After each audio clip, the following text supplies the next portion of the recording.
The United Nations has made a shocking announcement that the Rwandan-backed M23 armed group has committed summary executions of children in Bukavu in the Eastern Democratic Republic of Congo. The United Nations Rights Office warned that the situation in Eastern DRC was deteriorating sharply, resulting in serious human rights violations and abuses. After seizing Goma, the capital of North Kivu, M23 fighters and Rwandan soldiers advanced to the neighboring province of South Kivu, entering the outskirts of its capital Bukavu before seizing it on Sunday. We start with the latest from the DR Congo.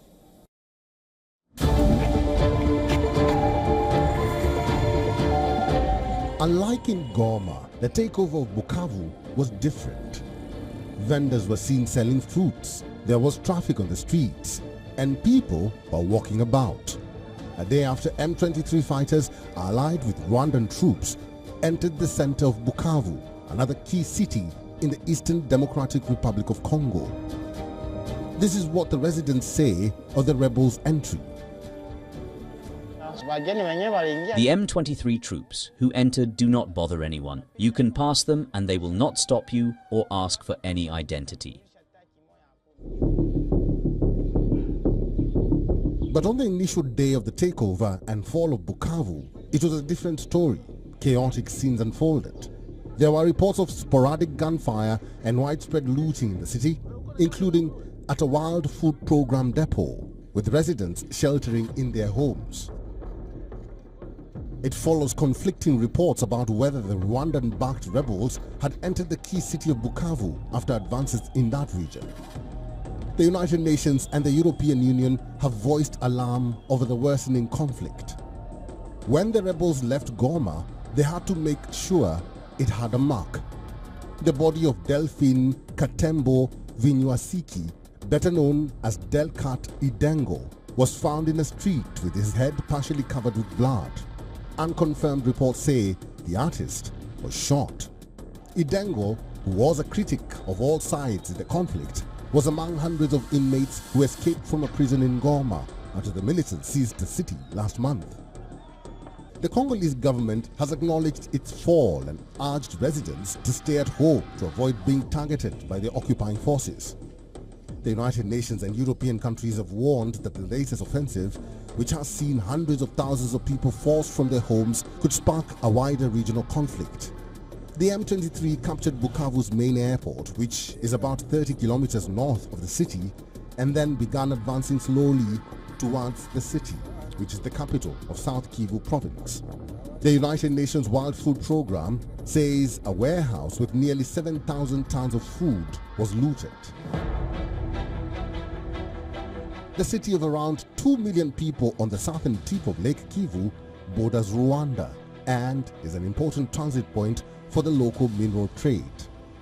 Its fall represents an unprecedented expansion of territory for the M23 since their latest insurgency started in late 2021 and is a blow to the government of President Felix Tshisekedi.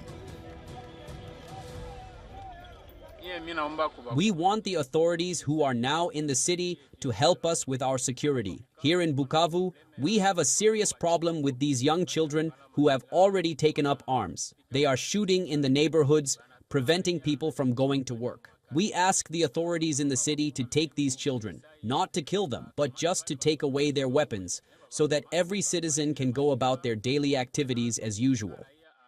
If young people like me can hear me, I urge them to stop this looting. They must stop stealing other people's belongings to avoid harming others. My dear young people, if you are listening, let's put an end to this practice of looting other people's shops and businesses. The Congolese government accuses Rwanda of sowing chaos in the region, as well as having troops on the ground so it can benefit from its natural resources, something Kigali denies. President Tshisekedi wants his Rwandan counterpart Paul Kagame to face sanctions over the latest unrest.